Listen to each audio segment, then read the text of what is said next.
আসসালামু আলাইকুম। ওই দোকানে একটি ছেলে দেখা যাচ্ছে, ও আজকে আমাকে সদাই দিছে। তো ওর বিষয়ে কিছু জানবো, দেখি ও পড়াশোনা করে কি না কি করে, তোর বিষয়ে কিছু আমরা জানবো।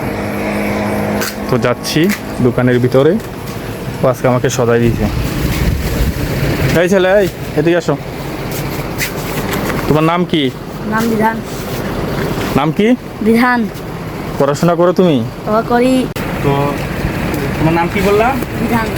তো তুমি পড়াশোনা করো? পড়াশোনা শেষ হয়ে আমি দোকানে কাম করি। কোন ক্লাসে পড়ো? শিক্ষা তুই স্কুলে যাও?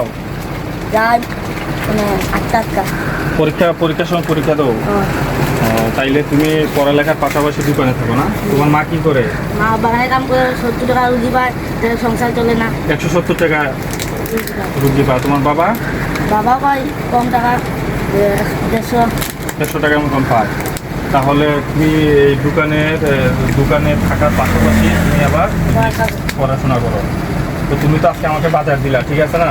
তোমার থেকে বাজার নিলাম, তো তোমাকে ওইখান থেকে দেখলাম যে তুমি ওইখানে কাজ করতেছো, সেই জন্য আসলাম। এখন তোমাকে একটা পুরস্কার দিন, তুমি কি নিবা? তো তোমাকে একটা পুরস্কার দিয়ে দিই। তুমি ওই টাকাটা নিয়ে তুমি তোমার মার কাছে দিবা যে আমি দোকানে থাকি, একজন লোককে সদাই দিছি, হ্যাঁ, তো ওই লোকটা আমাকে কিছু সাহায্য করছে, ঠিক আছে? তো তুমি ওইটা দিয়ে কিছু খাবা, স্কুলে যখন যাবা তখন তুমি কিছু খাবা আর তোমার মাকে কিছু টাকা দিবা, ঠিক আছে?